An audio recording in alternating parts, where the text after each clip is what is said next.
Good afternoon, everybody. My name is His Royal Majesty Oba Dr.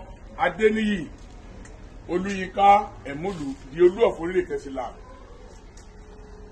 I'm taking this opportunity to tell you that this is what I'm trying to tell everybody,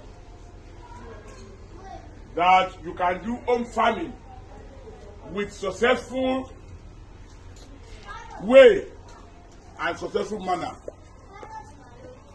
Èyí ni ọ̀nà ìrọ̀rùn, ọ̀nà tó dára láti ṣiṣẹ́ àgbẹ̀ nínú ilé. Àgbàdo rèé o, a ti jẹ àgbàdo kọjá lórí àpò kan ṣo yẹn ni o, iṣu lẹ́tí rí yìí o. Ìta àgbìta ni wọ̀nyí bí oṣù mẹ́rin sẹ́yìn. À ń lọ sí àsìkò àti harvest ẹ̀ báyìí.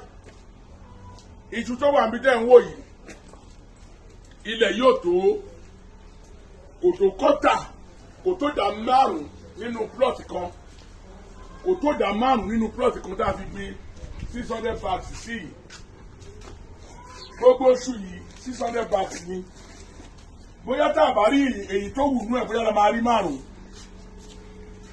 Èyí tí mò ń sọ fún gbogbo wa wípé iṣẹ́ àgbẹ̀ oníṣẹ́ ilẹ̀ wa.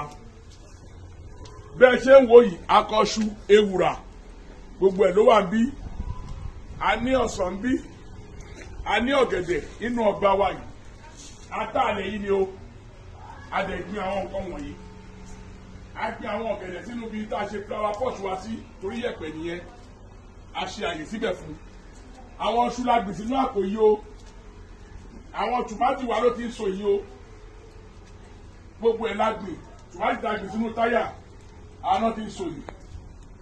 Àwọn ìbẹ̀pẹ̀ tá transplant, àwọn ìbẹ̀pẹ̀ ńláńlá, àwọn lélẹ́yìí, and transplant wọn ni àwọn ẹ̀fọ́ rẹ̀ ewédú rẹ̀. Bá a ṣe ń gbìn wọ́n nìyí. Gbogbo ẹ̀ pátápátá òun ló fún wa léso tó dára. So mo rọ ẹ̀yin èèyàn mi, mo rọ olúkálùkù wa wípé iṣẹ́ àgbẹ̀ oníṣẹ́ ilẹ̀ wa. Ẹni tí ò ṣiṣẹ́ á jalè.